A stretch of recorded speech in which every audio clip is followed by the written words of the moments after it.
Oh, sorry. I'm just having some technical. Hey, what's diesel? So gas diesel. It's diesel. I knew there was a spelling mistake on it when we did it, but that was a while ago. So you guys have been having practice all the way down, have you? You're on camera there too.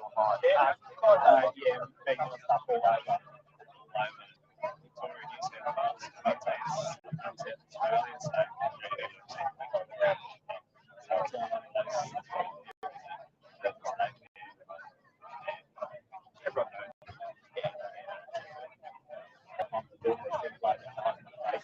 As you know.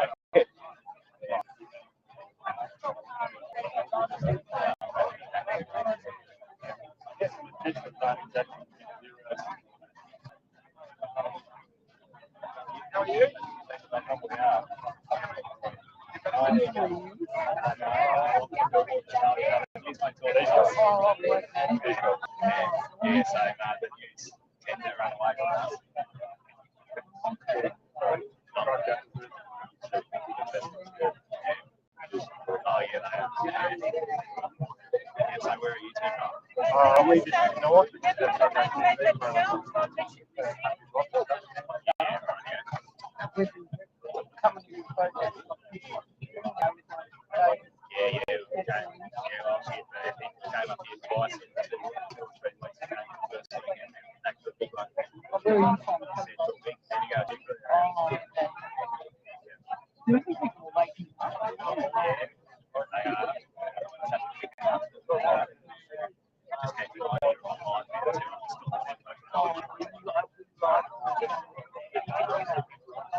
I'm sorry.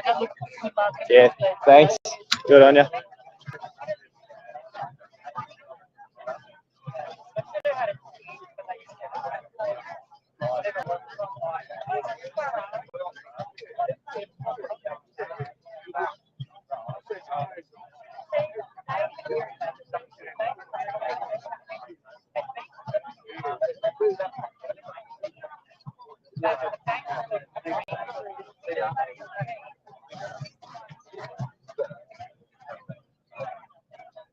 So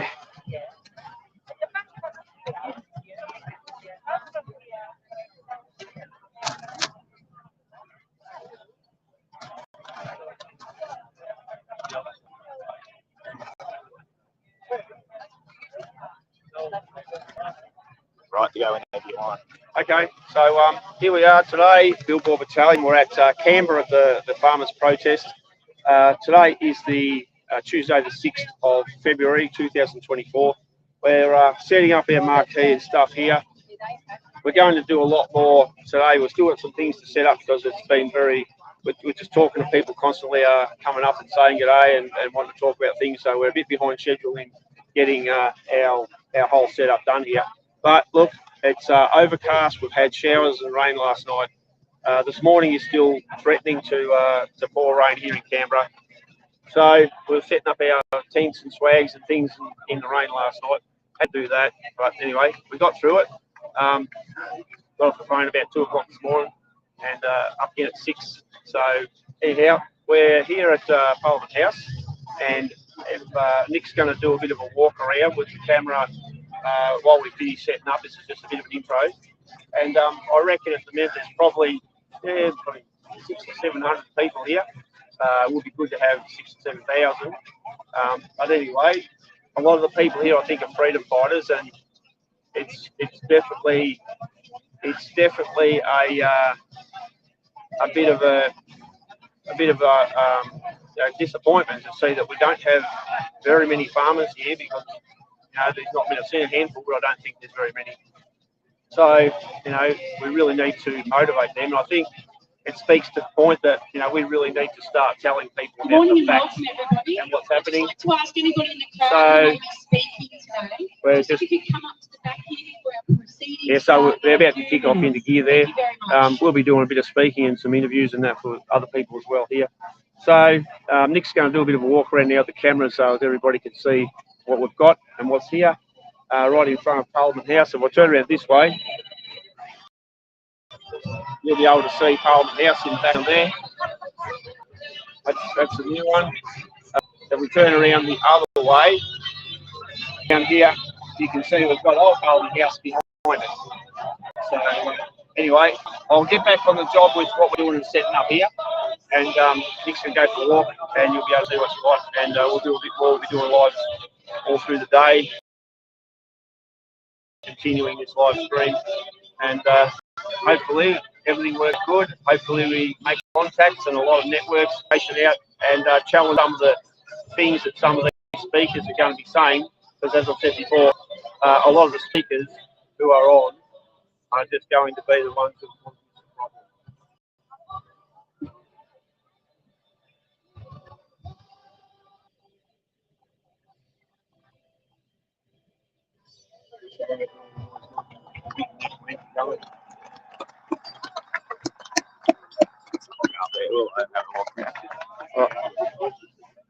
Right, Nick's going now, and he'll come back once he's done a bit of lap. All right, thanks everybody.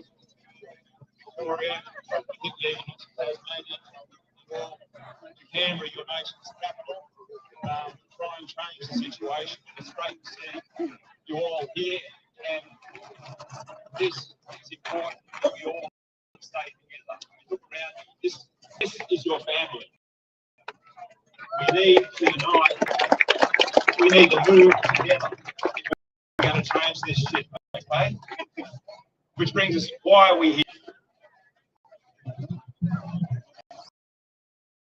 Why are we here? Yes. I mean, I'm a farmer to do at home, you know what that's like. So why am I standing in front of you in Canberra addressing you today? It's because the people behind us and all the supporting bureaucracy is here today, years ago. We've got Mary Morris, we've got Craig Kelly, we've got, I've forgotten the one right now, but there's people here that were here 10 years ago talking about this stuff, and everything came to fruition. We're still fighting it today. I welcome all the groups. Whatever your gripe is, the gripe is with what happens there. The gripe isn't with what happens with your neighbour. They try and slice and dice us every other day. We can't let that happen. We work. Yeah. Ringing the bell on me already. We've got the AMO rabbit over the place. We've got Transgrid. We've got the Australian Regulator not doing their job, not policing AEMO. AEMO is breaking the rules, bypassing the consultation process. Before Christmas, the 21st December, they had $9 billion to Transgrid to build Humlink. And that was in collusion with the Australian Energy Regulator, who is meant to be policing.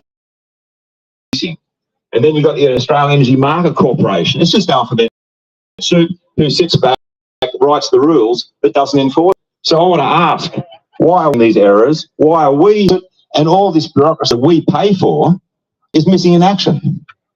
We want them to do the job.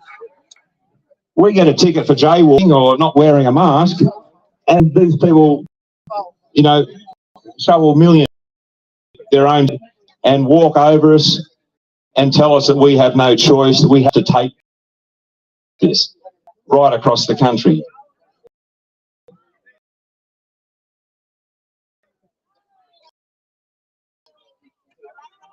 I've also got to thank all the people that organised today. Obviously just me, the families put up with me being grumpy, and then the surrounding committee to be surrounded with competent people, then the anointed experts, because they just talk so much crap the whole time. We're a diverse group. It's a good thing. I'm going to introduce the next speaker, Rob Parker. We have some fundamental differences, but I invited him along and he accepted. And this is what we're about. We have knowledge through our lives, our life experience, our expert knowledge, our educational knowledge, and Rob's one of those, and he's got a message, and we've all got to listen to each other, the message and take it away. So I'm going to hand over now to, I'll probably talk to you later in the day, but please, raise, judge them not by the colour of their party. For that wonderful introduction, Grant. One of the important things you actually said, Grant, it's not the things that divide, it's the things that unite. And so today we are here over the issue that unites particularly rural and regional Australia, but is going to have deep problems for the urban areas of Australia in the future. So today I want to come up with a theme of positivity around the introduction of nuclear power plants into the Australian grid system. So that we do not continue with this pollution of our agricultural and natural environment. Mission grid, solar farms.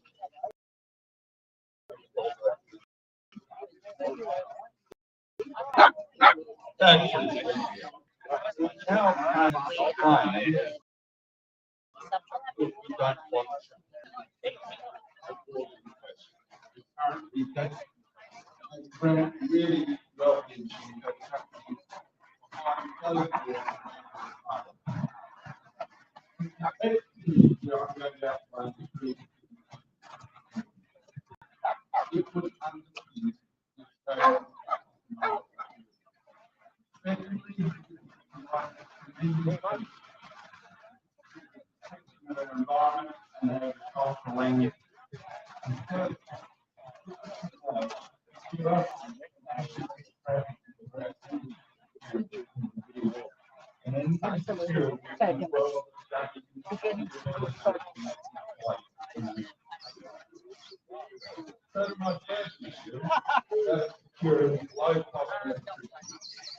Low-cost electricity is the vital sign of a major industrial economy. Without low-cost energy, we go into recession, we go into decline.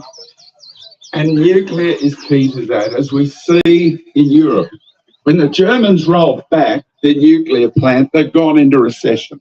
Okay, that's the end result. If you go to any of the nations in Europe, Denmark, and then over to the United States, you go to California, and close to home, you see in South Australia. All those locations have high-cost energy, and they are failing to achieve deep emissions, which is the aim. But nation nuclear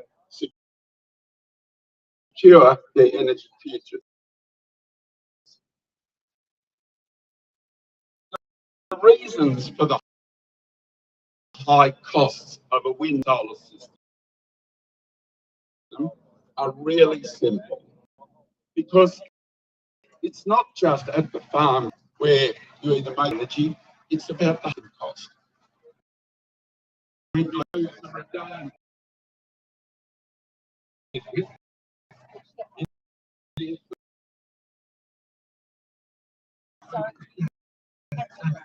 And all system services make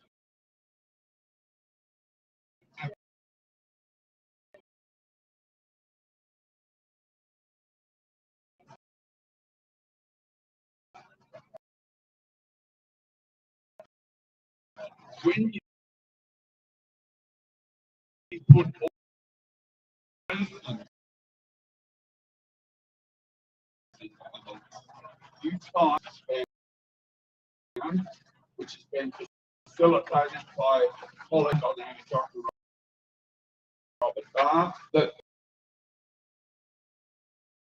that system with nuclear will give us energy in Australia about half the cost of one that's totally reliant on wind and solar. That's the message. And why does it do that? It does that because it's simple to rate, and it gives us a compact grid. And we keep our agricultural lands and our native environments pristine without being contaminated by wind and solar.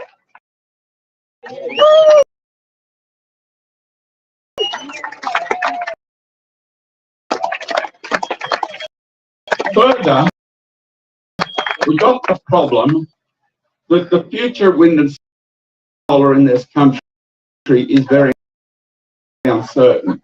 And we need to be winding back, particularly on Snowy Hydro 2. That thing has gone from 2 billion to 14 billion. We can end up building 5 small nuclear plants for the cost of that thing. It generates no power, it absorbs it, and we can have 25 small plants. If you think about this between the Parliament houses, we could probably fit 3 of them into this zone. That's how. Likewise, AEMO must be held accountable in their integrated system plans for failing to incorporate the cost of all that rooftop solar, all those domestic level batteries, and all that distribution system regrowth that needs to happen, not in their plan. Correct. I'll come to my second point, dragging it a bit, but there's some important points.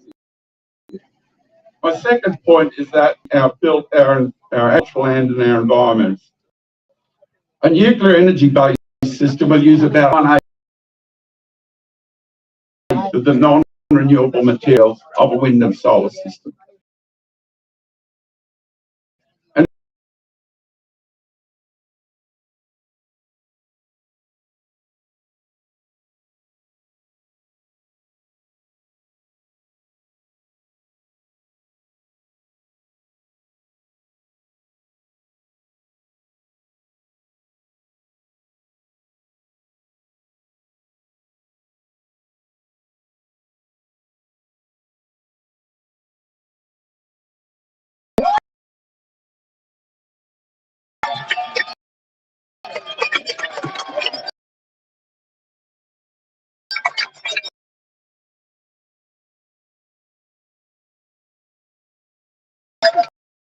What a wonderful crowd of true blue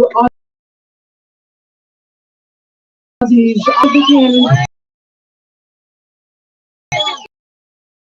from throughout Riga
The Prime Minister promised Australians a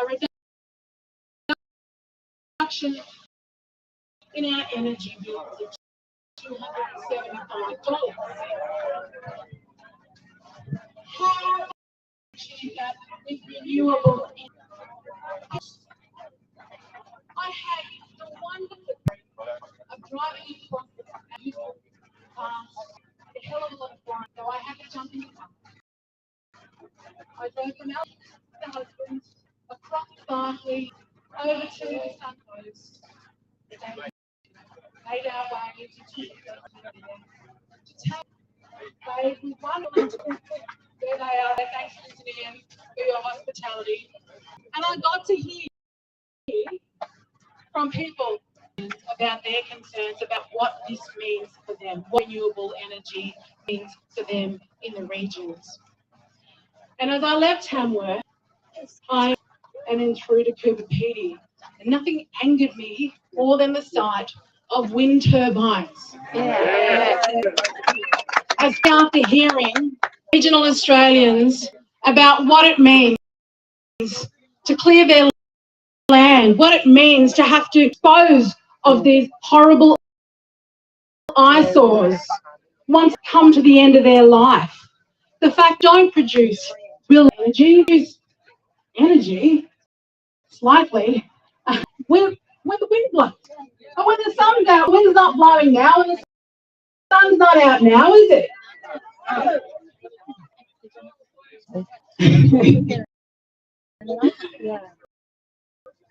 Nuclear energy is certainly the direction we need to go, and I know that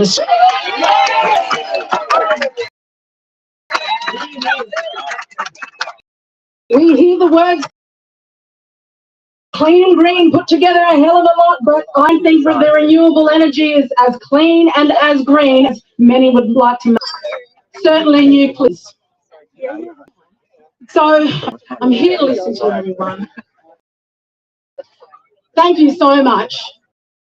Prime Minister Albanese, you listen to these people.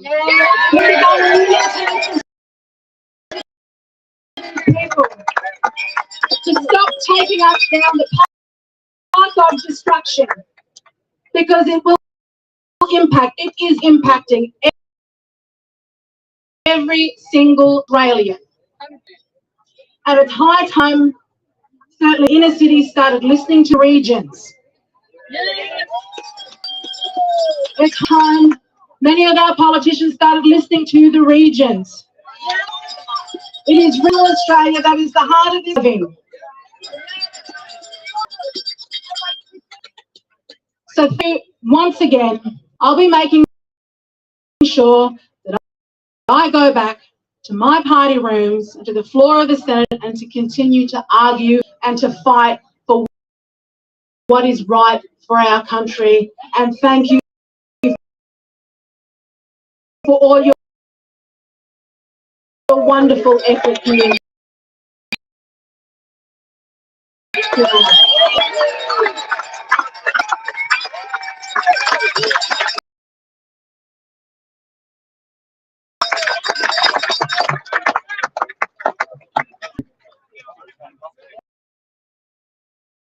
G'day everyone. We're off the bet for the United Australia. All right. And I'm glad to say that why am I seeing you here today? And I'm going to tell you the truth. I'm not going to tell you what you want to hear potentially or what they want you to hear in there. I'm just going to tell you the truth. The science behind climate change is not settled. It's not. Hear me out. Science is settled. When you say that science is settled, what you're really talking about is you're talking about a new religion. That's what you're talking about, a new religion that can't be challenged, can't be questioned. That's what's going on here.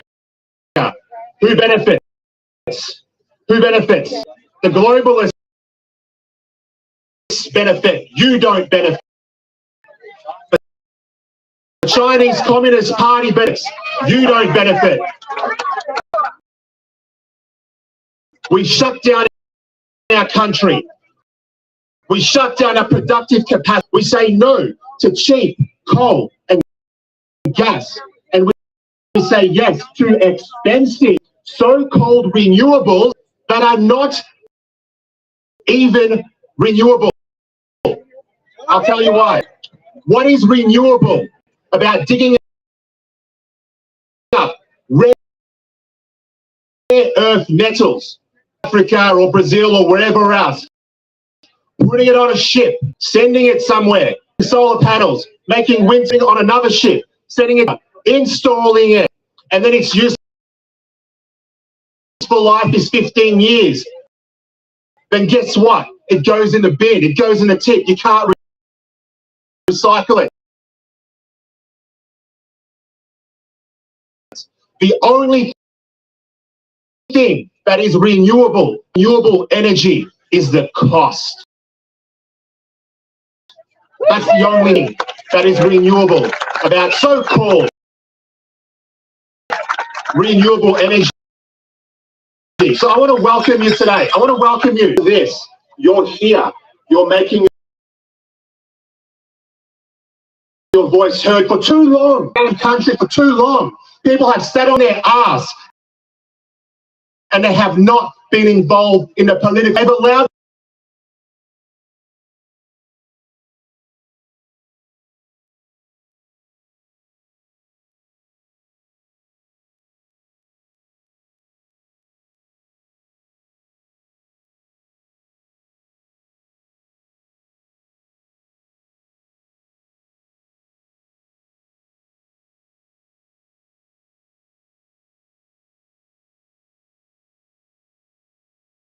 in the real measurable ways. I'll give you some examples.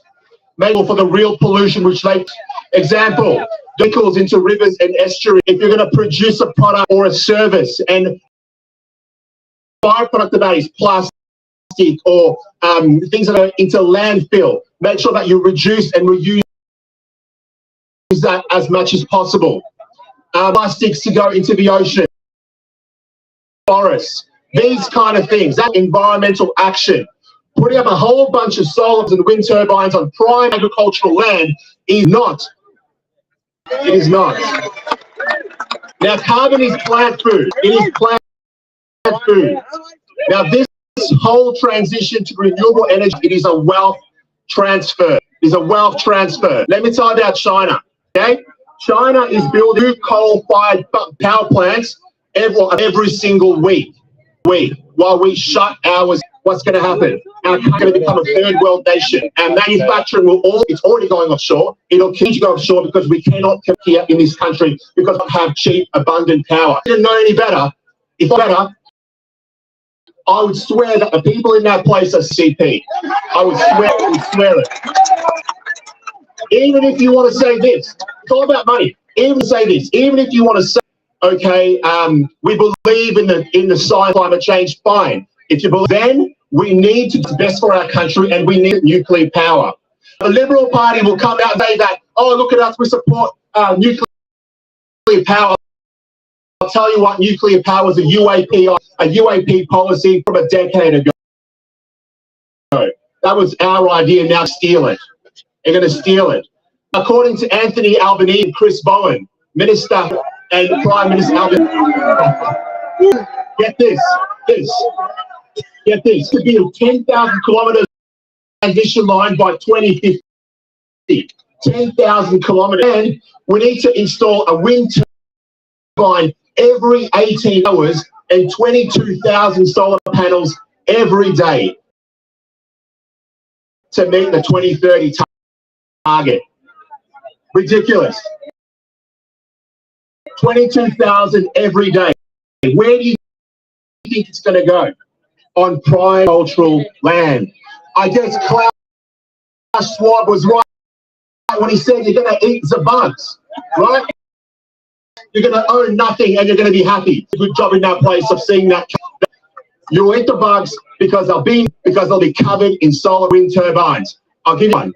In Victoria, the foreign government released a report, and in that report it said that if targets by 2050, if we draw wind turbines, if we do it on land only, 70% of agricultural land will be taken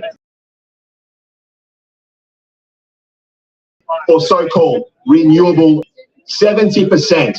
Now, ocean wind turbines are orange, but they kill whales and obviously birds. Even the leader of the Bob Brown came out and said, a good idea. Even him. Now, Liberal Party, they'll be speaking today. They'll say, oh, you know, nuclear, blah, blah, blah. What do they say? It's bullshit. I'll tell you why. Net zero is their idea. Pretend like they're different to the lady all day. Look at us, we're so, they are exactly kids. They are two wings on the same bird. I'll give you some examples. The Voice. It doesn't matter what you think about The Voice. It doesn't matter. They both supported The Voice. The Liberal Party said legislate The Voice. The Labor Party said put in Constitution. The same. Net zero. They both support net zero. It says use solar panel and batteries and wind turbines. One says go nuclear. They support net zero. The UAP does not support net zero in any way, shape or form. Carbon is not a poison. Carbon is not a poison. It is not. It is a building blocks of life. That's what it is. And guess what? Let's go a bit further. You're a carbon-based life form. What happens down the line, 20, 30 years? What happens? Think about that. Obviously, we must repeal the nuclear power. That.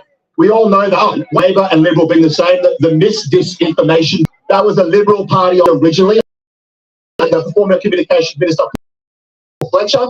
Now the Liberal Party is adopting it. If you haven't heard of it, go look it up. It's basically a bill designed to gag you can't speak. That's what it's about. The other one about digital ID is support the Labor Party and the Left as well. What do we need now? What do we need? We need more of you to stand up, but not just you here. Everyone at home that's watching me speak tonight. You've got to get involved in the political process. You've got to join a party. You have to be involved. Otherwise, the people in that building there are going to continue to rail with you. I'm telling you the truth because I don't give a shit. I'll tell you why. Because I'm not a career politician. I don't care if I don't get re-elected next time. I don't care. What I care about is doing the right thing. That's what I care about. Sticking by my conviction sales. I will not sell out to the highest bidder.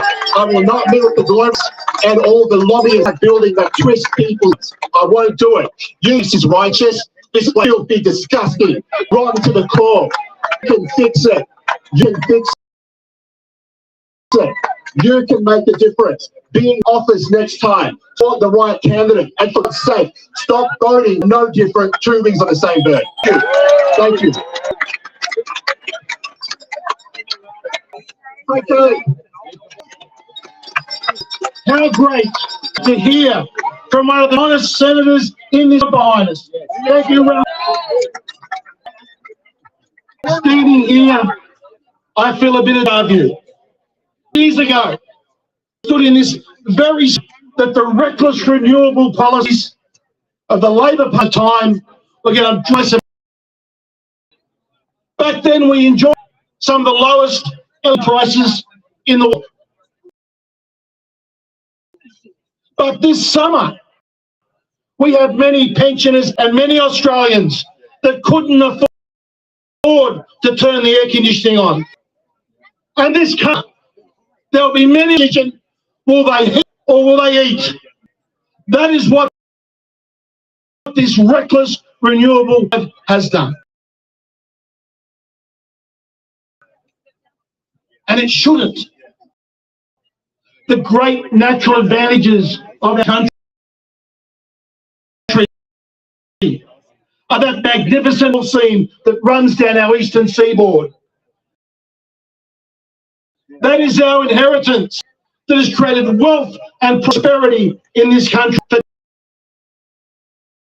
decades. And yet the Australian National Grid has around 21 watts of electricity, coal-fired generation capacity. China, gigawatts, 50 times more than we have. Times more. And what is China under construction? 132 under construction today. That is 6 times in total in Australia. And we have, like Blackout Bowen, one of 21 gigawatts we have, while China is building 6 times more. And that is under construction.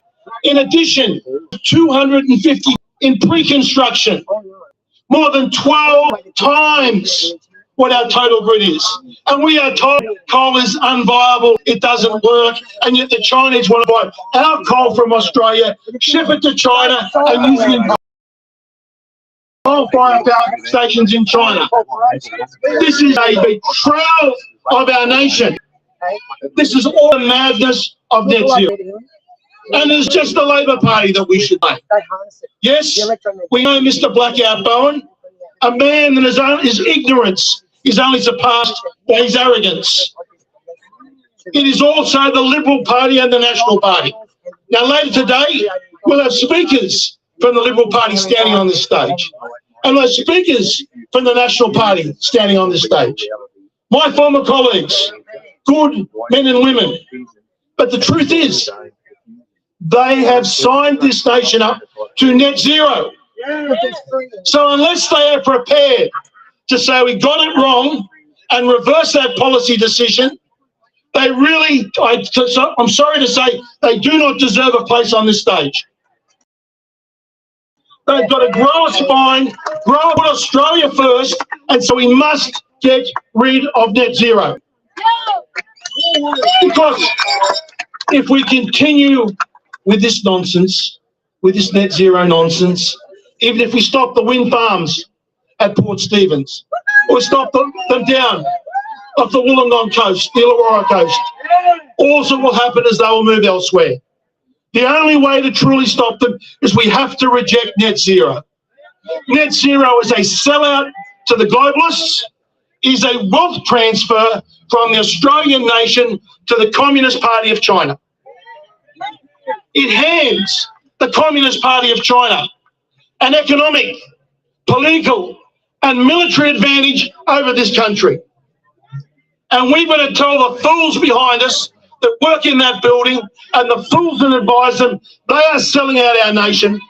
And we're calling every politician that comes and stands on this stage today must say, I'm going to make a stand, I'm going to vote with my conscience, and I'm going to say no to net zero.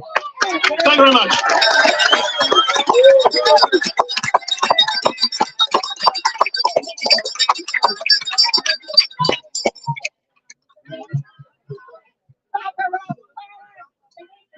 Good morning, everyone. Look at us. We are not your average activists. Amazing to see you all here. My name's Gemma Pride.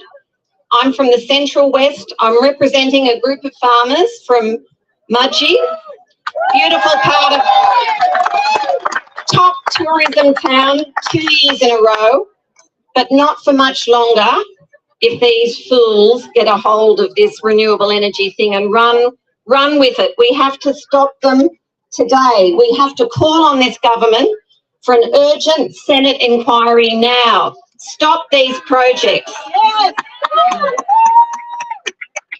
Chris Bowen, where are you? Get out of your ivory tower.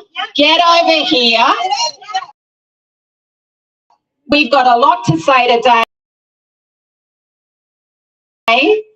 So we need you to hear us. We need you to take your earmuffs off. We've got a lot to say. We need you to see us. So we want you to take your rose-coloured renewable energy glasses off so you can see what really happened. Chris actually doesn't want you to see what 2050 looks like. So caught up in 2030, he's not being honest with the Australian people. He's not going to tell you what's going to happen 15 years down the track. I'll tell you what happens out our way. Back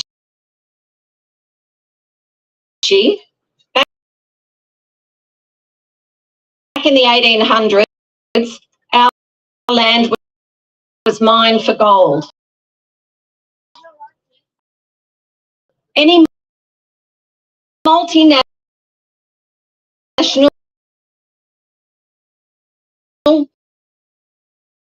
foreign-owned company that wants to come here and take our resources. They sold us out to foreign corporations. We are saying no, Chris Bowen. Get over here and listen to what we have. Let's just talk about part of Veggie Zone. They haven't been talking to the people here in the office. They up these renewable energy zones with minimal. We are the normal sort of get off our land. Our farmers. We are business owners. We're busy. We're not paid activists. I'm not a member of any political party. I'm here because I care about our land and I care about our children's future. And this is not the way to go.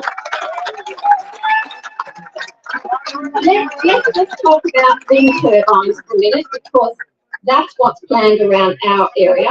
We are going to be swamped with wind turbines. Now, just to give you an idea, the wind turbines around us that they're planning, that are going to tower over our homes, are 1.5 times the size of the Sydney Harbour Bridge. Have you got that mental picture? Offshore, they're twice the size of the Sydney Harbour Bridge. They are too big. There's too many of them, and they're going to be too close to our homes. So we are saying, Chris Bowen, no.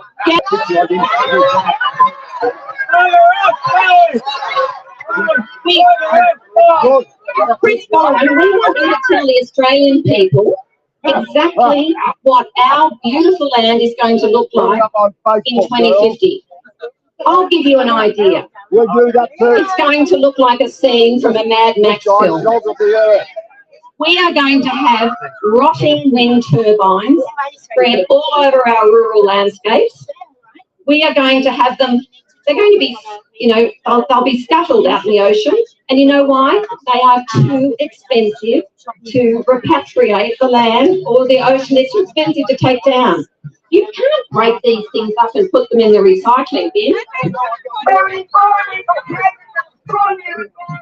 We know, and the solar panels, they can't break them up. They're just going to be left rotting in our paddocks and our oceans. We're going to be leaching microplastics into our oceans forever. Wind turbine blades, we've seen in Queensland, are just left rotting on top of the ground, leaching plastics into our soils. This is not good enough. We need Chris Bowen. Get over here, tell us what the plan is to rehabilitate our land after 15 years, when we've moved on to nuclear power and all these things are redundant. What is the plan and where is the money? Because we've been told in today's dollars, it costs upwards of $700,000 to remove one wind turbine. That's just one. And Chris Bowen is planning thousands of these things. We will never be able to afford to repatriate our land. They will be there rotting, well actually they don't rot, they'll be there rusting forever. And we will have a Mad Max landscape. Have you got that? It's not good enough for our future. We can't have it. We're saying no, Chris Bowen, get over here. You need to listen to what we have to say.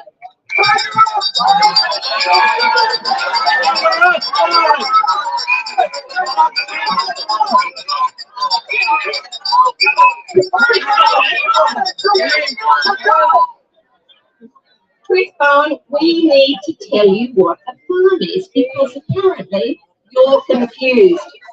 Farms do not have eye-watering numbers of solar panels.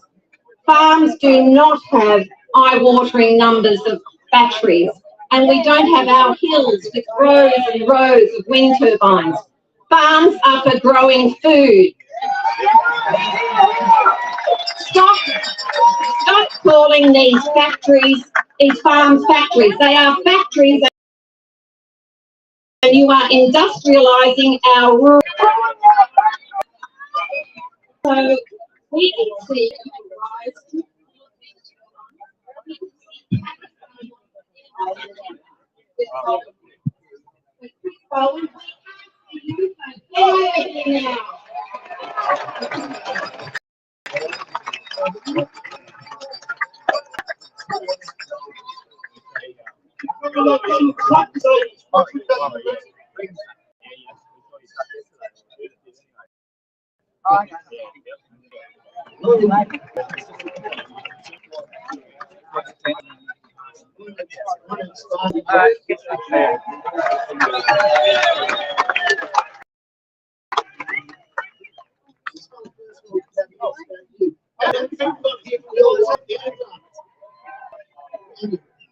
about Port Stephens. How about people from New England? How about people from outside New South Wales? Yes! I want to say first thing to you. Because you're coming all going to change our nation. Everything we do. Take his messages back, change your local change your state. We're going to change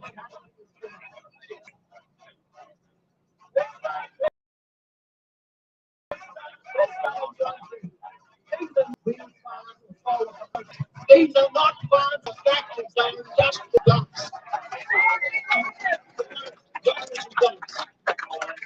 And so what we have to clear up is that what we are doing to our nation is that things that took eons to create, such as the seascapes, ones that took hundreds of years to build, hundreds of years to do, they're going to be destroyed in a matter of years. They're going to be destroyed not for possibly being environmental damage. That's what environmental damage is.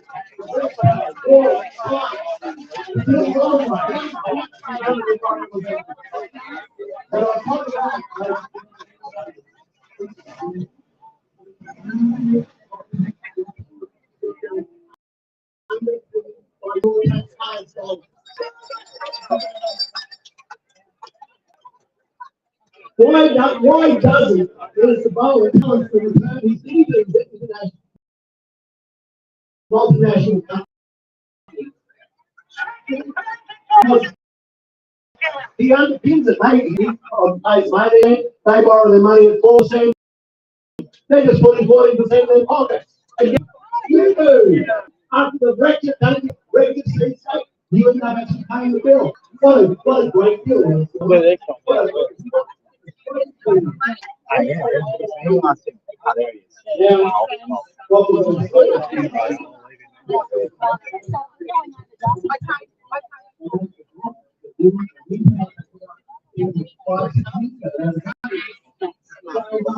I would say happy with the dynamic environment.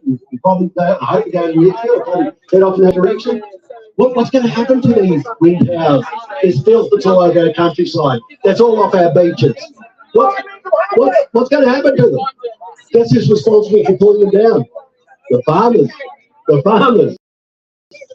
You know the cost is of those things to pull down? In Minnesota, they've had studies up to 800 Australian to pull one down. Do you think anybody's got that money? Of course not. So what's going to happen to the value of that land? It'll be like negative equity. You won't be able to borrow money. You'll destroy the countryside and you'll be livid. And we see that overseas. They're rusting, they catch on fire, they're filth. They're filth. But we hear this, don't we? We hear this all the time. The purity of this wondrous territory in the ACT. They tell us that they're 100% renewable. 100% renewable. Let's just have a little bit of a look around. Where are the wind factories here? Where are the wind towers? Where are they? There's none up there. There's none over there. You can't see them. Why, if they believe in it so much, don't they have some wind towers on the hills around? Why not? Because they think they're ugly. They think they destroy the place. So they've come up with a great idea. Rather than put the wind towers in the ACT, they're going to put them in your backyard. They're going to put them in your backyard.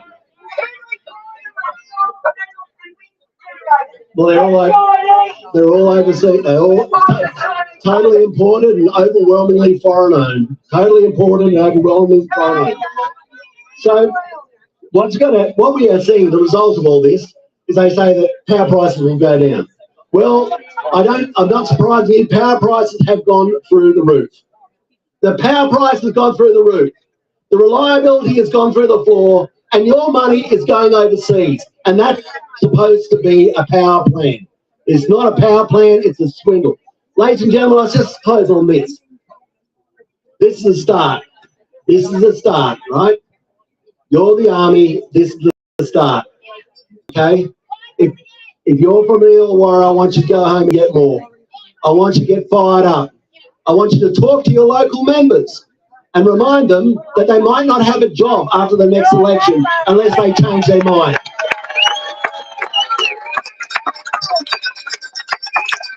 You might go back and say to the member for Gilmore, say to the member for Dobell, say to the member for Whitlam, say to the member for Eden Monero, say to the member for Patterson, say to the member for Hunter, I came down to Canberra to see you. Where were you?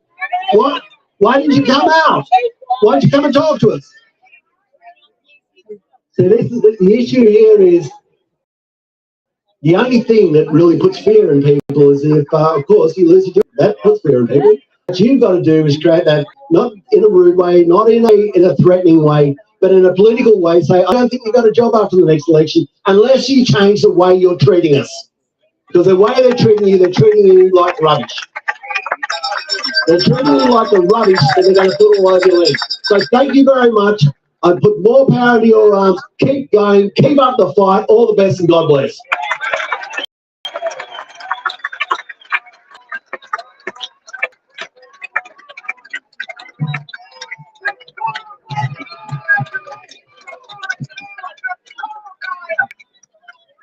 Well, everybody, thank you for coming out. I'm Matthew Canavan, all the way from Queensland, and thank you very much for being here.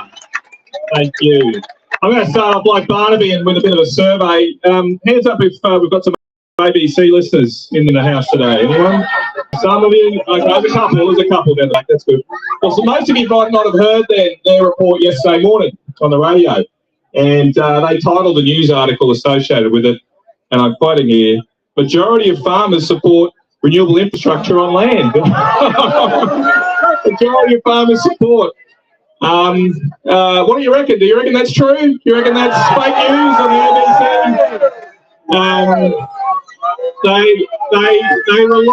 They relied on a survey done. I don't think they disclosed this on there, but they relied on a survey done by Farmers for Climate Action. Okay, that's one survey. That's one survey. They did not mention, maybe they haven't read, the government report that came out last Friday. A government report, this government's report, a report to Chris Bowen, the Energy Minister, which said that 90% of farmers are unhappy with how renewable energy developments are occurring on their land. 90%. 9 in 10. I mean, I'm up from Queensland, so I'm down from Queensland. So up in central Queensland, I reckon there are in central Queensland now that support the New South Wales Blues rugby league team and support renewable energy. It is that unpopular.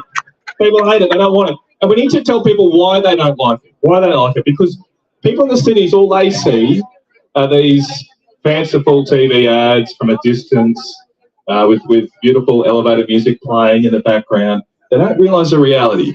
And we're lucky to be right here. It's a beautiful part of our country, right here, the nation's capital. And we can show people the reality. Because behind us there is that pole up there with the flag on top of it, our beautiful Parliament House. It's a lovely building. That pole, that's 100 metres high. It's 100 metres tall up there. The wind turbines that are going up near my friend's place, Glen Kelly, in central Queensland, they're going to be 300 metres high. So put that pole and times it 3 times on top. That's the size of the wind turbine going just a few kilometres from Glen's property and many others in the regions. How close are these wind turbines from a house? Just beyond Old Parliament House there, someone's house. Just beyond Old Parliament House, if you look behind you, that's where someone's house is, that is going to be overshadowed by a massive monstrosity of 300 metres. Now, what do you reckon? You reckon we should maybe put 1 wind turbine on Capitol Hill? Maybe we should turn them into a wind turbine and see what people think.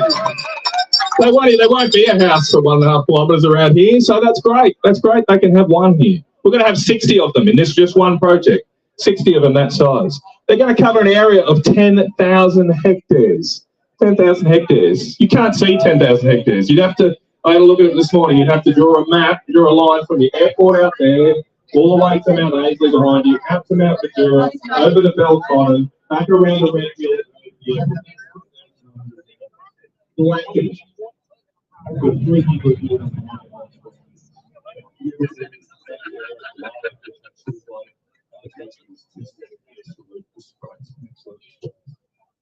There's a coal-fired power station there. It's a coal-fired power station, standby coal-fired power station.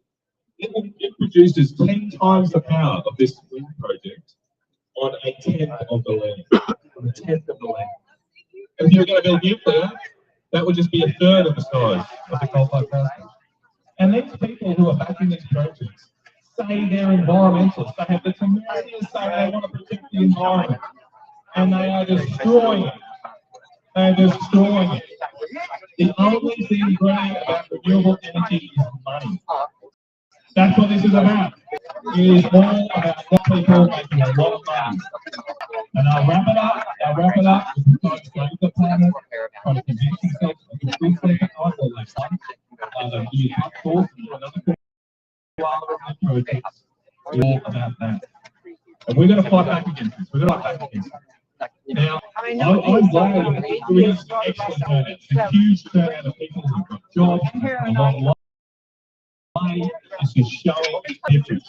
And now, 20 years, you can't make it's a massive move that this is doing. But we're not change to that. It's not going to happen today. So don't become despondent. It's really doesn't vote to stop these things. That's not how it works. We have to keep on fighting. We keep on fighting. Frustrating. It shouldn't happen like this, but you have to put that. Yeah, he's getting interviewed or talking over there. Unfortunately, that's not how our democracy works right now. Now, Canberra operates, this Parliament operates to lecture you, not to listen to you. You'll get a lecture this week from the politicians. They'll lecture you about how renewable energy is so good for you. You just don't understand how great it is to have a 300-metre turbine overshadowing your house. That's what they'll say to you. So you've got to make these people listen. You have to keep up the pressure. This week I'll be putting in a bill to the Parliament to put the same obligations of renewable energy as applies to our farmers and our miners. Why do they have different rules? Why do they have different rules? If you cut down a tree down as a farmer, you can go to jail. These guys can basically blanket and just remove whole forests. No questions asked. So my law will change that. We've got to support that. We've got to do more. We've got to keep coming back. We've got to keep calling politicians. Keep the pressure up, and most of all, build this army. Build it. Talk to others. And I think when elections come up, soon, very soon, the politicians will have to listen. If they don't listen, they won't be there anymore to lecture you, and that's what we need. Thank you very much, and God bless. Keep up the fight.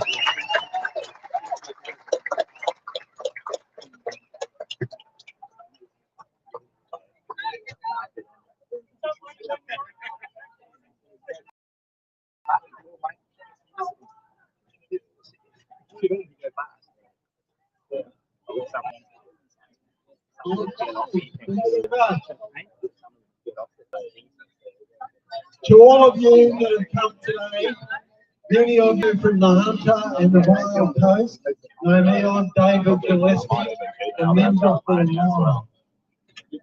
My beautiful part of the country goes from Hawkesbury up to Warren. We go across the Hunter River.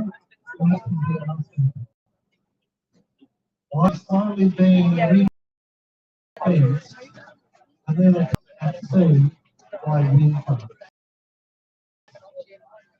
Like people in Queensland, in Victoria, all over the place. They are popping up all over the place. But I know one thinks their place is special. They're putting a wind farm. Best example of what it is to say. These people that are proposing to do it are getting a lead pass. The Port Stephens wind farm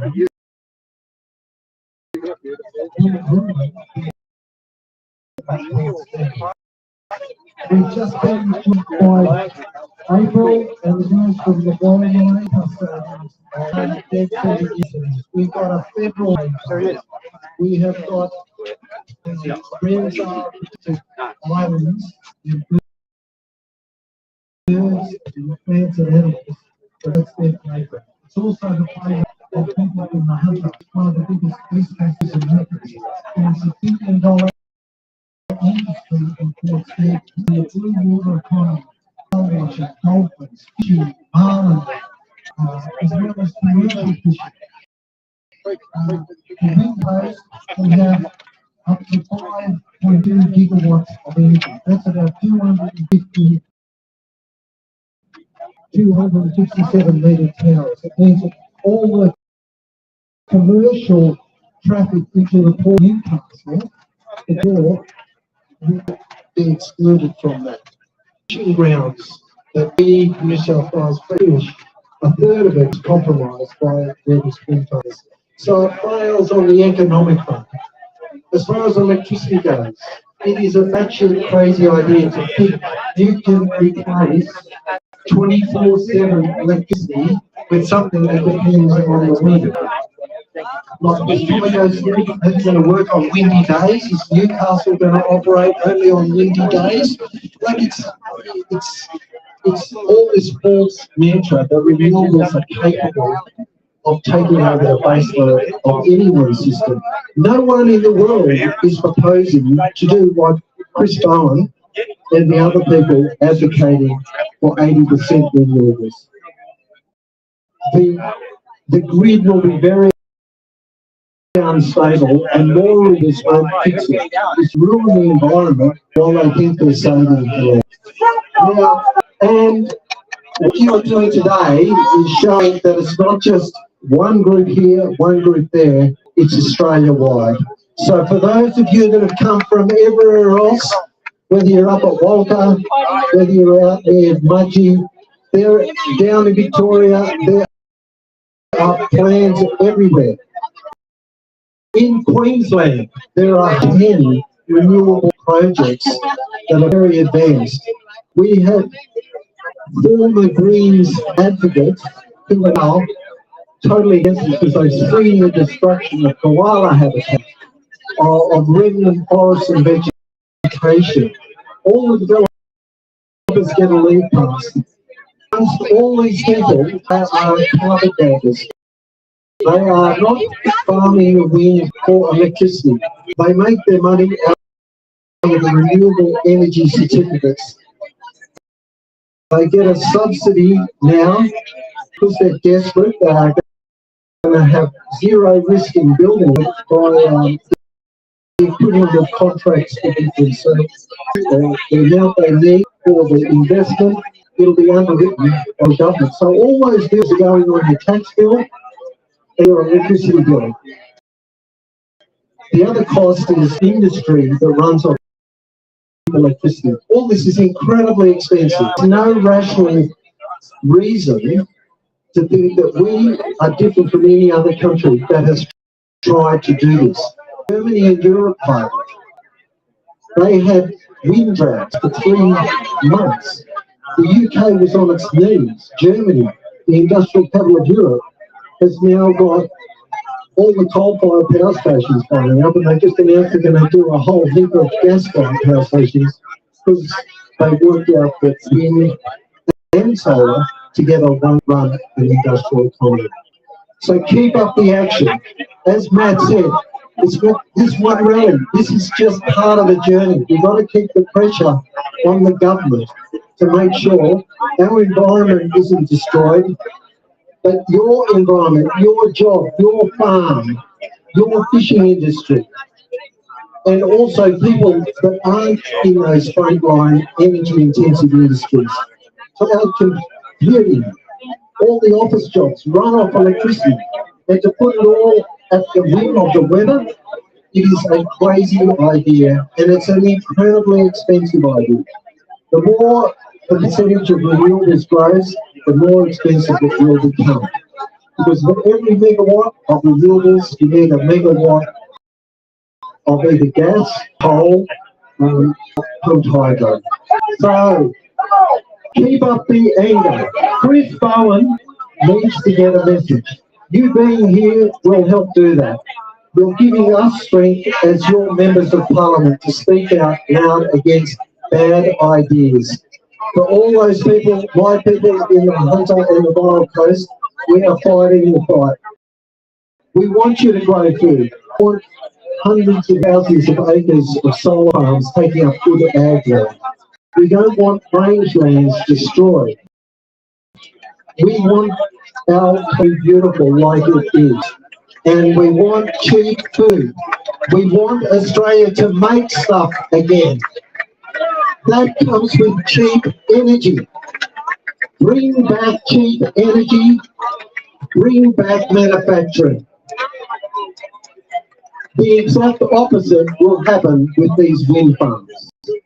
And the billions and trillions that you will be paying up to 2030, the Clever Uni people at Melbourne Uni, at Queensland Uni and Princeton, that big one over there in America, they did an analysis of net zero Australia study and worked out just by 2030 they're going to have to spend $1.5 trillion on all this madness.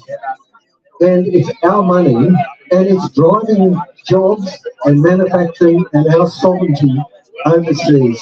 All these wind towers, the majority of the stuff comes from China. Same for solar panels. So we are making ourselves even more and more dependent on China. So all around, it's bad, it's crazy, and we are sure as hell saying no. So keep up the rage, keep up the pressure, explain things to your friends. But look, 500,000 acres in Queensland alone is going to be consumed. With the 3 renewable energy zones on land, it'll probably be much the same, maybe a little bit less in New South Wales. Same goes for Victoria. The Clever University guys worked out that it's the equivalent of the state of Victoria, where 5 Tasmanians will lose ag land because of this madness, and we've got to stop it all. We just want sensible stuff, and you know, I am a proponent of nuclear. It's cleaner than wind and solar, and it works around the clock. So that's what we've got to be fighting for, a sensible solution.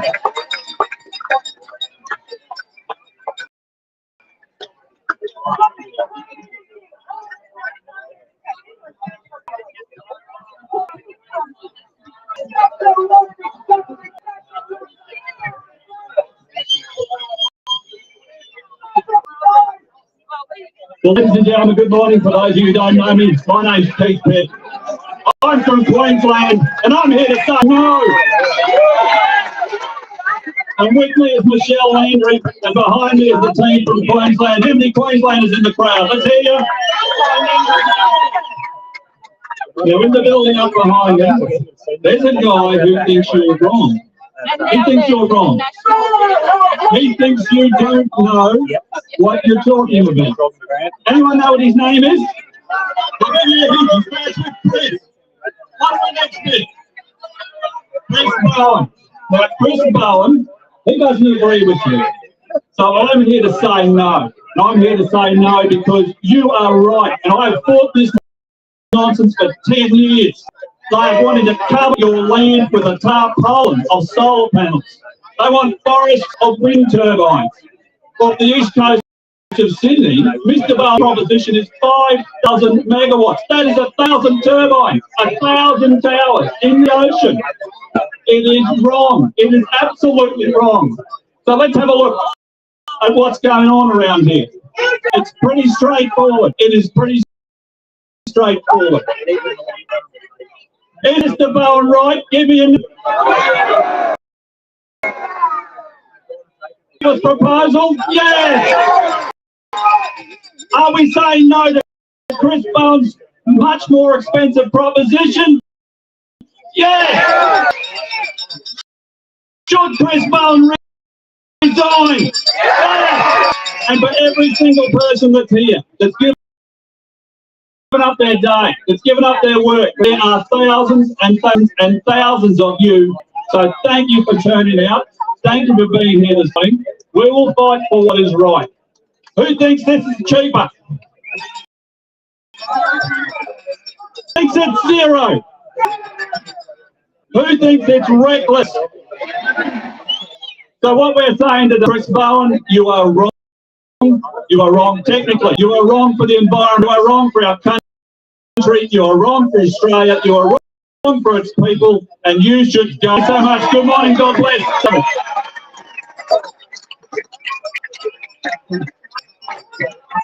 So good morning. I'm Michelle Landry. I'm a member for Capricorn here in Central Queensland. And today I want to talk about the pumped hydro that they're doing up in my area. A beautiful little rainforest called Young that they want to actually destroy. They want to put these dirty dams over 2,000 lengths of a football field. They want to kill platypus, they want to kill koalas, and then they don't have enough energy up there, so they're putting these horrible wind towers and solar panels. It can't plug to the Queensland grid, so then they've got to put power lines from central Queensland down to Tamworth, and they lose 20% of transmission control. This is a $12 billion project that people in our area are fighting against. They're flooding people's homes, they're destroying people's livelihoods. Have had enough. And big shout out to all the people from Youngdor that are here today. They're here to save the wildlife for our children. This is disgraceful. Outside of Rockhampton, they're building kilometre after kilometre of these dreadful wind towers. They're knocking down remnant vegetation to actually build these things. And guess what? We're near the Great Barrier Reef. They don't have any concerns about what's floating down the rivers to go into the Great Barrier Reef. I went and saw some of the green organisations in the environment, and I said to them, what would you think about having these wingers to Australia? And they go, well, we're in a coal mine. It's absolute crap. I went to see Tanya Plebiscite, and I said to her, the whole country is going to be covered in wind towers. And she said, I actually don't have a problem with that.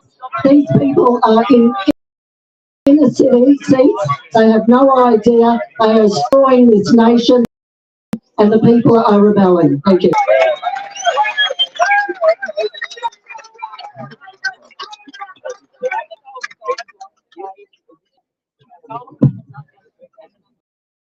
Yes. Hello, everyone. Yes, my name's Stephen Malachowski. I'm here running Rainforest Reserves Australia. And the Billboard people, the Aboriginal people of North Queensland, who've been walked over. I'm also here representing those people that understand climate change is real, but 100% renewables is not the solution.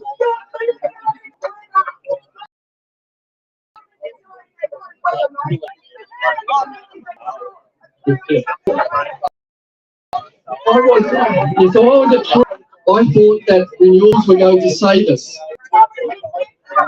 Yes.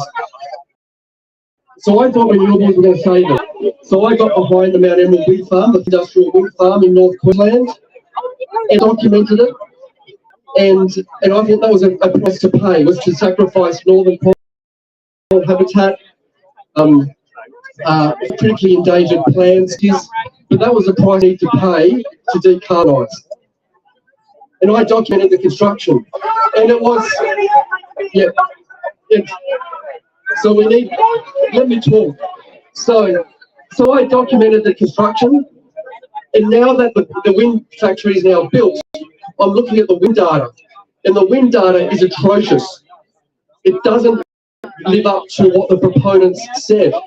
We all thought that this wind factory would power 70,000 homes. It doesn't power 70,000 homes. For 1 hour in the year 2022, it powered 70,000 homes. For 63 days of 2022, it delivered 0 electricity.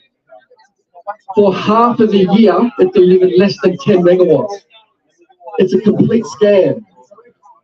So,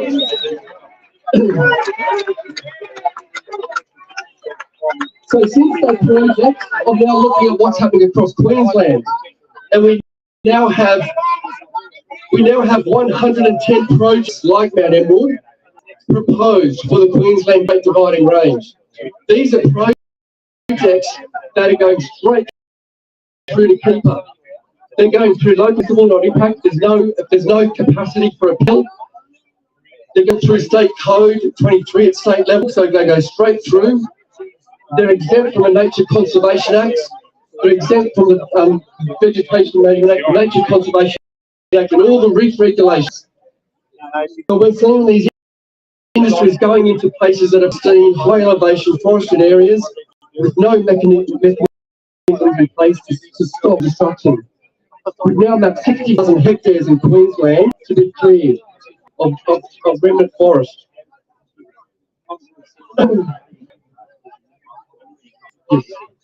Yeah, so I was a supporter of Australian Conservation Foundation for many years, and I noticed that they were behind the pro-wind rally on the coast the other day, and there was lots of reports in the media talking about jobs and growth and so forth, but there was nothing there about the environment, nothing about, nothing about the environment.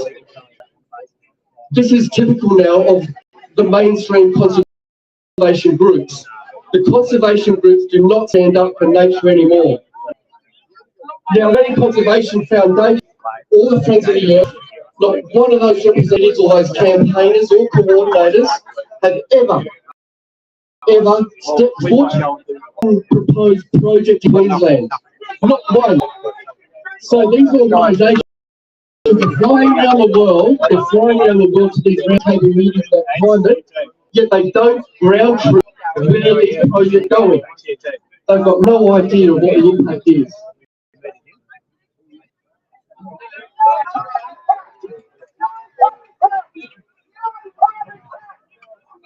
I was opposed to nuclear. So I had to put my ideology aside and I looked at the facts. And the way that we can move forward is nuclear. And I believe the ideology of the Australian Conservation Foundation. I believe the ideology for too long. I did the ideology aside. Nuclear is now part of the solution. That's what we need to get behind. So I represent a lot of people in North Queensland. I'm on ground troops at Moa Creek, Lotus Creek, Mount Cox Energy Park, the Schlumberger Wind Farm Factory. These are all beautiful places. And I can tell you now that the people in North Queensland, they are prepared to fill the jails of North Queensland, standing in the front line, blockading the bulldozers. This is going to be bigger than the Franklin River. So this is going to be bigger than the Franklin River. We're going to shut the industry down, and we've had enough. Thank you. Well, welcome everybody. I'm Blake from Central Queensland. Here in Queensland, and today we're here for one reason, like everybody is here today, and that's to full of hope for the renewable races in Queensland, or the Queensland State Government, most of the federal government, pushing upon us, and we don't want to. We are here today to make them realise that we've got something, and we've got it all right. Everybody out here today, that's who we're here for. And the thing with it is, you've got to remember, as a sixth-generation farmer, I don't care what they think of me in here. That's their business. I couldn't care less. I'm here today to fight for the next generation. It's the next generation that needs my way. Look, everyone that needs looking after is those little fellas are going to have to pay for all this mess if it all goes through. So there's one thing you must remember in your mind. What Dick said here, how you take it is how you take it. We're hard. It's all about hard. We're here. I do. Thank you.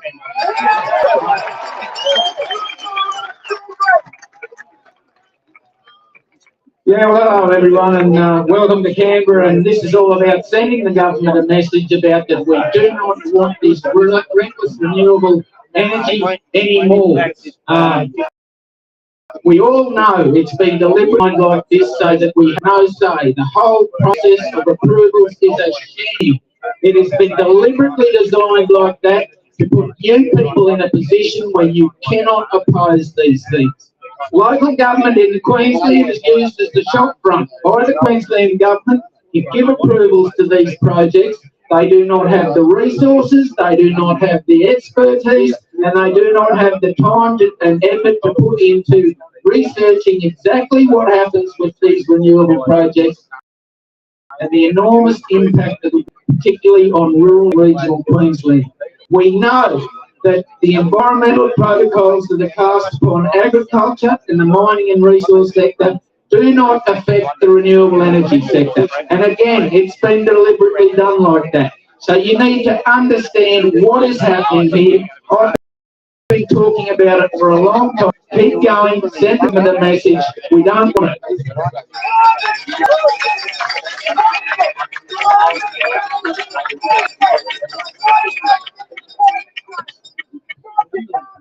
G'day everyone, Lou O'Brien's my name, and first up I want to acknowledge the Australian taxpayer who's with me today. I'm here to support my people who have come down from Queensland to fight against what is an absolutely negligent set of projects in our area that are destroying lives. The Traviston Dam was the last time my area was under threat to this extent, and believe it or not, it was the Labor government that stopped that. But now we have Labor that's cheering on these projects that will just send our energy security into the dustbin. We will be infrastructure for these ridiculous projects from China. It will not change. It will turn a first world economy into a third world economy. We talk about the wealth of our children into the future. Stop this. This is what will destroy the future for our children. It's great to see an active bunch of people here. I know Get Up we're trying to gate crash the thing, but it looks like they've failed. And I bet you they were coming here in combustion engine cars. And long live the combustion engine car and motorbike. So I've got Chuck Allen and Tim Romney here from my patch to tell you what it's like living under this craziness. And it's great to see them here. And thank you everyone for turning up and showing this strength of force against these reckless renewables.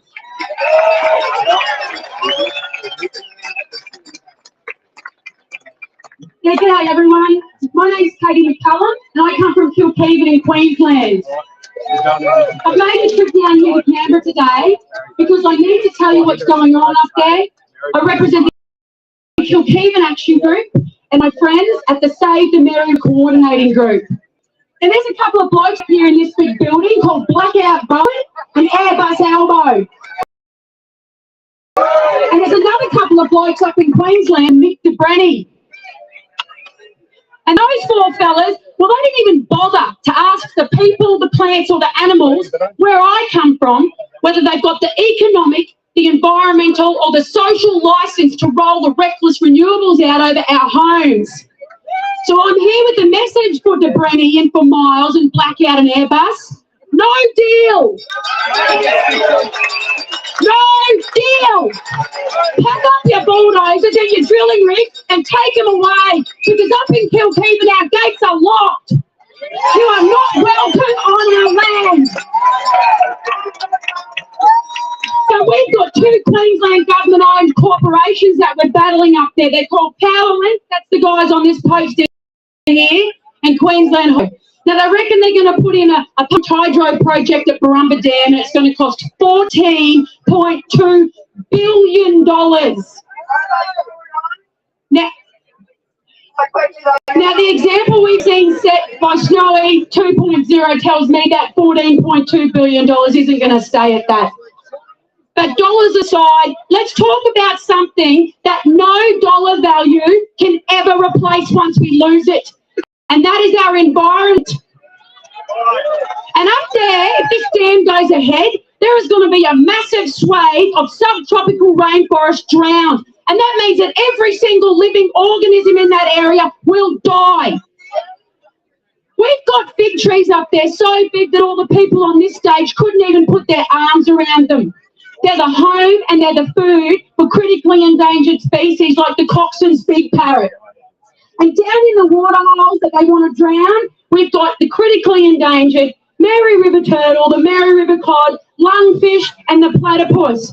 But apparently they don't matter. No. And let's talk about the transmission lines and the towers that they want to put through mine and Loon's home district of Kilkeven. These towers are almost 100 metres tall with a 60 square metre footprint. And they want to run them all along the Black Snake Range. Now the Black Snake Range and all of the land around it is home to just about every single critically endangered and endangered Australian animal and plant that you could possibly think of. We've got koalas, quolls, phascogales, rufous betons, microbats, bats, gliders, sugar gliders, echidnas. I could go on. I know, I live there. And I drive through it every day and see the wildlife that's going to die if these transmission lines come through. We have got one of the biggest populations of wedge-tailed eagles I have ever seen in Queensland. This man can vouch for it because he lived in Kilkeven too. If those transmission lines go through, those wedgies are gone. Because the Queensland government lists transmission lines as one of the biggest killers of the protected wedge-tailed eagle every year. But they want to put these things in their home range. So at the moment, the pumped hydro project at Barumba is sitting waiting for approval on the desk of another person up here called Tanya Plibersek.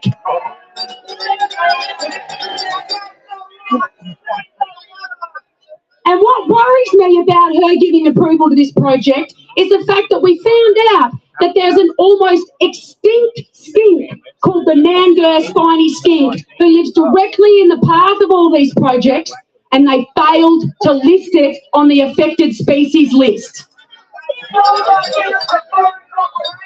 So you tell me how we trust these people who are telling us what they want to do to our land when they can't even tell us the truth.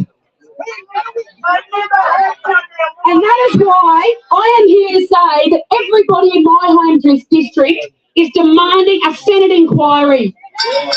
We are demanding that all of the senators and all of the politicians who sit back here in this building that represent us, the Australian people, all agree to a federal Senate inquiry so that the truth about these projects can be laid bare so that all Australians in the city and in the country know what they plan to do to our land, our oceans, our rivers. And to be blunt, at this point, any politician who I know and my group knows that does not support a federal Senate inquiry, as far as we're concerned, they're in full agreement of the murder, the death and the destruction of native Australian animals and significant environmental landscapes. And there's not that much left of it up where I am.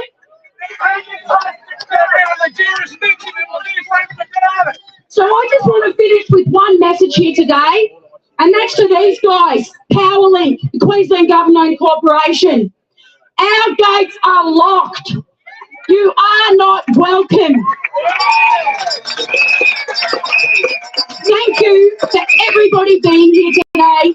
It is bloody brilliant to see you all here. Let's do it again.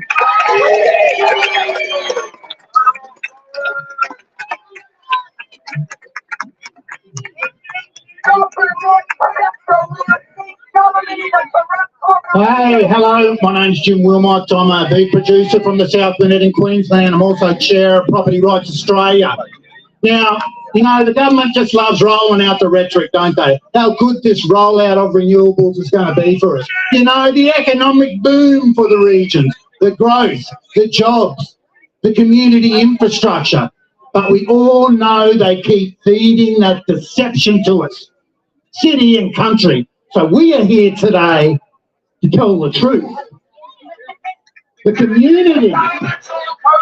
communities are being socially fractured, divided up and hollowed out by our own friggin' government with the help of a few billionaire green carpetbaggers and a flotilla of their mates' renewable energy companies.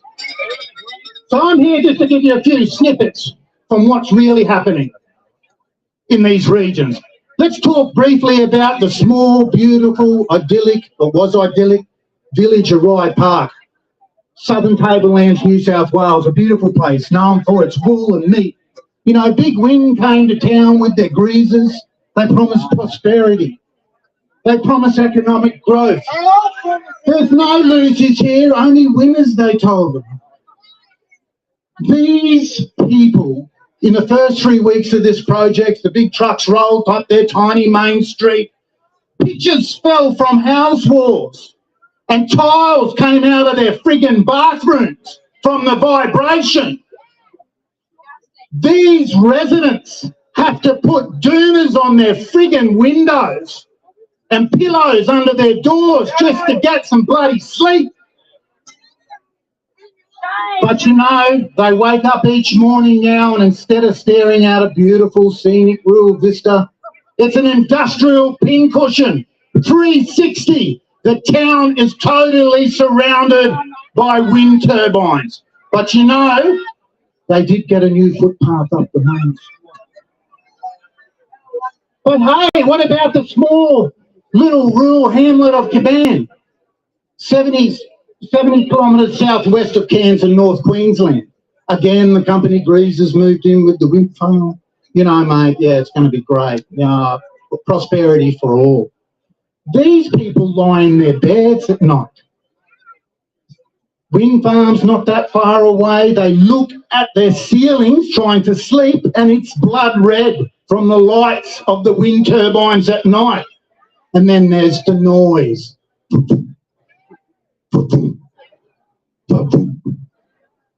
And they go and ask the company Greasers, what about this noise? You know, he said, oh, well, look, love, we can give you some soundproofing. Oh, well, we're so lucky. One of the residents asked the company Greasers, well, can we have a copy of the, the noise done? Oh, yeah, look, you can, love, but you've got to sign this confidentiality agreement. How fair is that?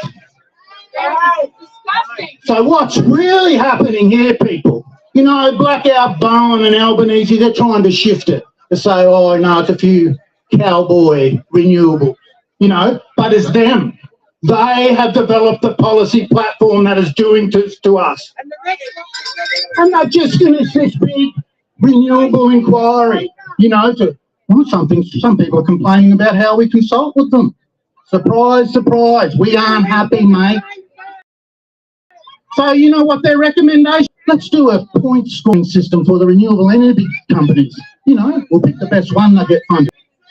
You know, they're really good at bureaucracy. Let's have a few more working groups and guidelines to force feed the misinformation down our throats.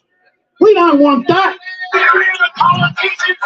What that's really happened in their policy platform has, they want to get social license, but what it does, and I've got people here that vouch for this, what it does, it gives them the power through their bureaucracies, corporations, and their renewable energy companies.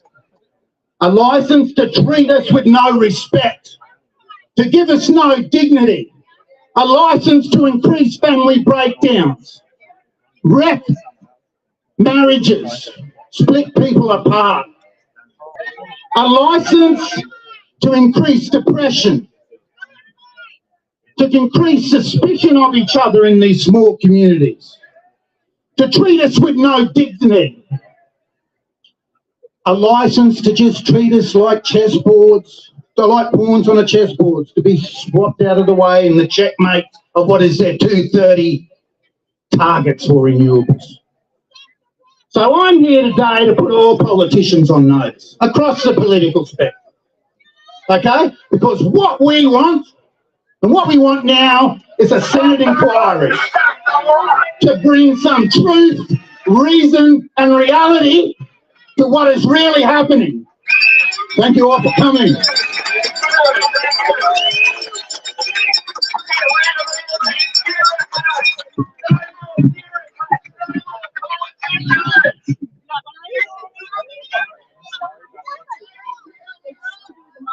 Wow. Look at Australia speaking. Thank you for being awake and for making a stand for our country and the environment. We are engaged together in the front line of an information war. Make no mistake, that's the bigger picture. We are fighting that war. Thank you for coming here from all over the country. Thank you to the organisers, from Grant, Jim, Katie and many more. I am wonderfully pro-human. That's why I oppose these bastard solar and wind. I've been calling out parasitic solar and wind companies since 2007. One nation opposes wind turbines. One nation opposes large-scale solar. One nation opposes needless excess transmission blanketing farmland, national parks and human communities. Remember those things called humans? Connecting massive scattered wind and solar sites. Solar and wind at peak electricity times in the evening and the morning generate 10% of their nameplate capacity, which means we need 10 times the transmission lines that a coal-fired power station needs. That's where the broad is. That's where the problem is. And we need to dump solar and wind because recycling consumes too much energy. They just dump them in the bush. They don't give a shit what happens. Pump hydro projects stealing water from people. So-called renewables are killing our country, killing our future. Pauline and I have been saying this since the start, consistently and continuously. This is who we're up against. We're up against Paris globalists transferring money and land from us, the people, electricity users, communities, to billionaires living off parasitically off subsidies from us all. That's how they live, these billionaires. Like Simon Holmes à Court, Twiggy Forrest, Mike Cannon-Brooks, Ross Garnaut, Alex Turnbull. To stop this parasitic wealth transfer to be effective for farmers and for all Australians in stopping solar and wind, we need to be united, consistent and blunt. That's what I'm going to speak to you about. I want to thank Jim and Kate for the invitation to stand proudly with Queenslanders. I proudly stand with Queenslanders. While the majority of those in that building behind us are ignorant, stupid and gutless on climate and energy, I proudly stand to see who are not. Jared Rennie, Lou O'Brien and Cole Ball. In 2021, I asked many MPs in the Senate to send me scientific evidence they'd received showing that human production of carbon dioxide needs to be cut. 9 replied in writing, saying they'd never received any information, any evidence. George Christensen, Craig Kelly, Erica Betts, Kevin Andrews, Conchetta Fierravanti Wells, Jim Rennick, Lou O'Brien, Bob Catter and Pauline Hanson. We need more MPs to join that list of truthful, courageous representatives. Colin Boyce has said vigorously that he is climate fraud. Good on your column to the club. As elected officials, we must be clear, strong, and consistent. The climate thought on which solar and wind are based is bullshit. There's no policy basis. Solar and wind. So now, Barnaby, I saw you a minute ago. I heard that Barnaby's helping to organise this rally. Welcome back, Barnaby! In the early 2000s, as a senator, Barnaby Joyce was easily an effective member of Party against climate fraud. Colourful, energetic, truthful, practical.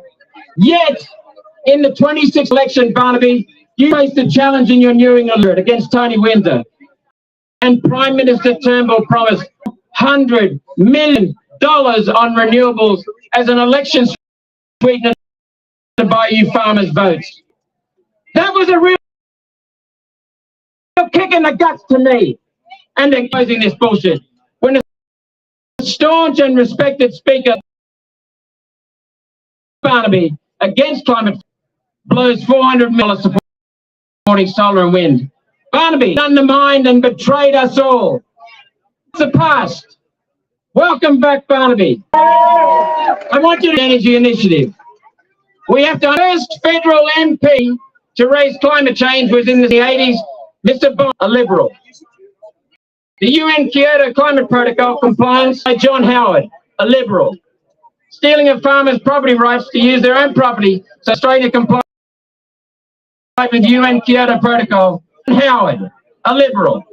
The renewable energy target, John Howard, a Liberal. Solar and wind, John Howard.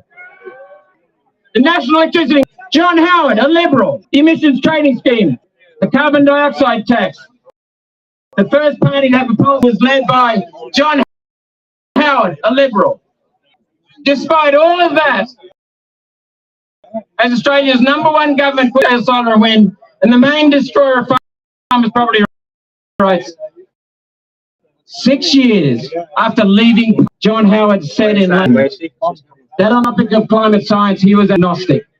There is no science backing up what his government did. He signed signature to the UN Paris Agreement. Tony Abbott, a Liberal. Mechanism, a global carbon dioxide tax basis. And Malcolm Turnbull, Liberals. Ratification of the Paris Agreement. Malcolm Turnbull, a Liberal. UN 2050 net zero. Scott Morrison, the Liberal National, introduced every major climate and energy fraud. Yet we know there are strong Liberals who are opposing it. And they introduced the fraud. The Labor government, Labor ramped it all up. The Liberal Nationals to climate and energy. Get back to science-driven policy. Followed Jared Rennick, voice.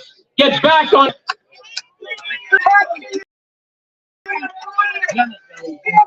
Solar and wind indiscriminate, creating unjust damage.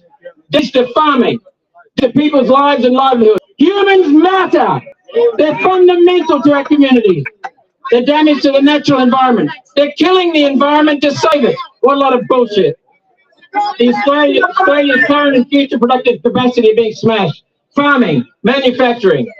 We are the world's richest nation in resources. We are the biggest exporter of energy, yet under the Liberal Labor Party, we cannot use it here in our own country. We cannot use our abundant resources here. This is damage to every Australian. Electricity prices, house prices and mortgages, rents, grocery prices, farmers' rights to use their own property, urban citizens' rights to use their own property. We are in a battle to protect every Australian's way of life, livelihoods, safety, security, lifestyle.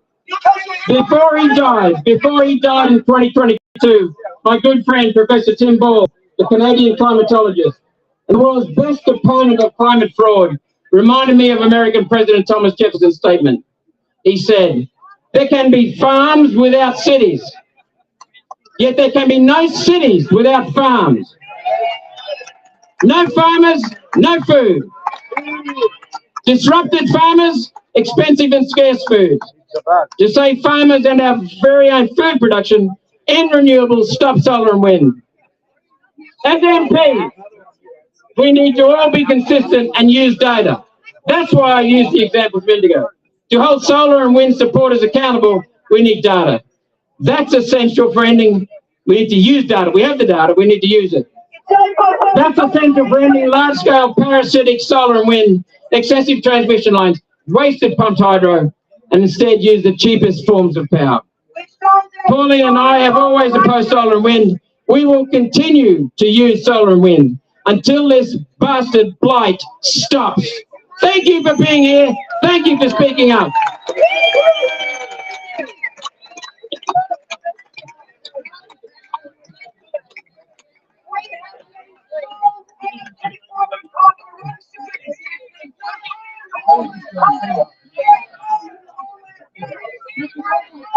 Hello, I want to know who is from Victoria here. Yay, Victoria. Anne Webster, federal member for Mallee. Prime agricultural land. Been sideswiped by AEMO, sideswiped by the Victorian Labor government and this Labor government to take over the VNI West and the Western Renewable Link. Transmission lines that will destroy our landscapes, destroy and even Australian Energy Infrastructure Commission has done an evaluation and absolutely evident that people have been ridden roughshod. Farmers have been ridden roughshod by this government. What I'm so pleased about today is that you are here, that you are voicing your disapproval, that together the Eastern Seaboard states are standing together and fighting this, fighting the dishonesty, fighting the duplicity, the lack of opportunity for farmers and for communities. You know, in Victoria, we've led the track. We've had rallies in Savantage, if you've ever heard of that, if you're from Queensland, go the farmers. We have had rallies down on the steps of Spring Street in Victoria, right in front of Parliament and government. Hear what they have been doing to the people who give food and fibre to this nation and the world. It is an absolute disgrace, and far more needs to be done. I can tell you that we are holding them to account. You are holding them to account. I just want to encourage the organisers of this protest today. It is so exciting for politicians to be able to see the people of Australia come together. Well done. Thank you.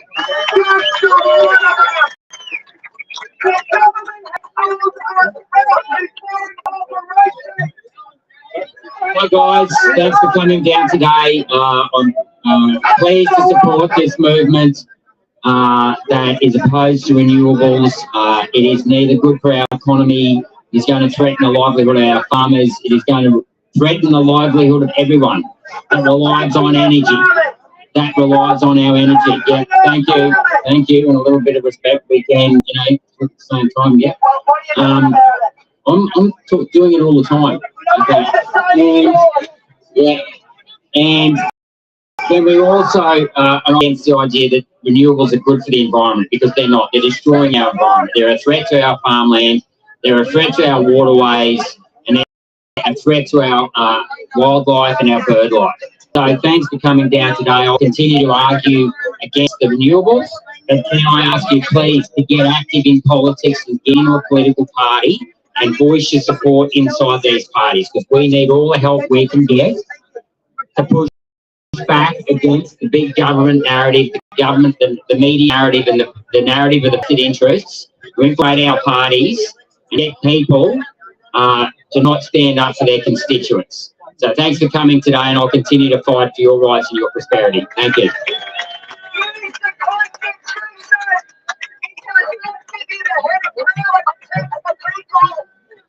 G'day, my name is Peter Reid and I'm a scientist. And I'm here representing the Australian Environment Foundation, a proper environmental group that's actually worried about the environment. Now, there's one group that we've got to remember that we've forgotten here, and that's the scientists. Where are these so-called scientists that are worried about death of endangered species, but they don't give a damn about what's happening? We've also got the situation that what we've got here is actually the fight between the people in the bush and the aristocracy in the cities. That's really what this is about. Up in North Queensland, where I'm from, you've heard it before, we've got these monstrosities of wind farms at Chulumbin and Mount Fox and further down the coast. Now, these are all in the Great Barrier Reef catchment areas, okay? Last week, they passed these new laws where they shut down the barramundi fishery in North Queensland, supposedly to save the Great Barrier Reef, but at the same time, they're going to put forward these huge industrial things right along the coast. How can these scientists live with themselves?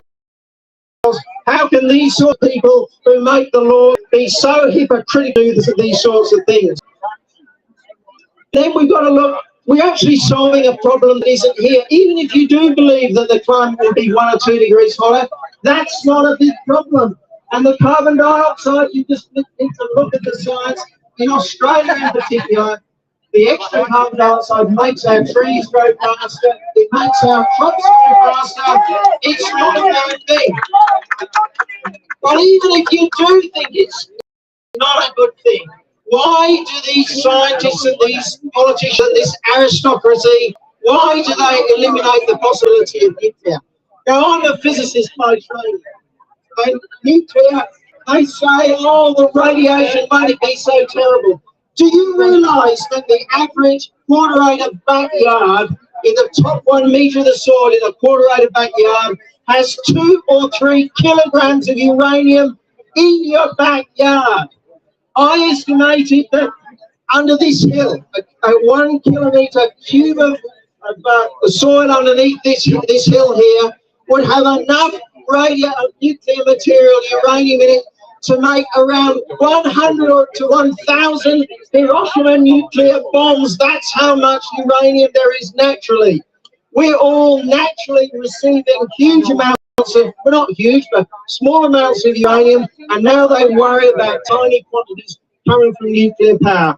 Why is it that we eliminate the one thing that, if you really want to go to net zero, we eliminate the one technology? And the reason is this is nothing about science, it's nothing about trying to do the right thing, it's about control. And that's why we've got to fight against the aristocracy. Who likes the aristocracy?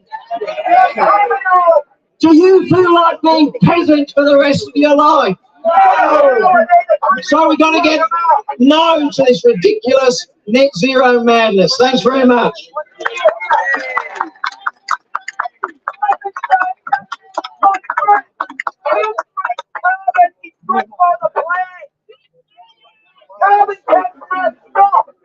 Ladies and gentlemen, my name is Tony Mahaley. I'm a New South Wales One Nation state leader. It's an absolute honour and privilege to be here with all of you here today. Thank you for your immense passion and energy and drive. The fact that you've come here from different parts of the state and indeed Australia, we owe you a great deal of gratitude. Thank you very much. It's important that people like yourselves who are prepared to fight for this country give up their day, they give up to go to work, you have to pay the expenses of travelling here, spend time and energy getting yourself here today. Thank you immensely, and I thank everybody involved in organising this today. Thank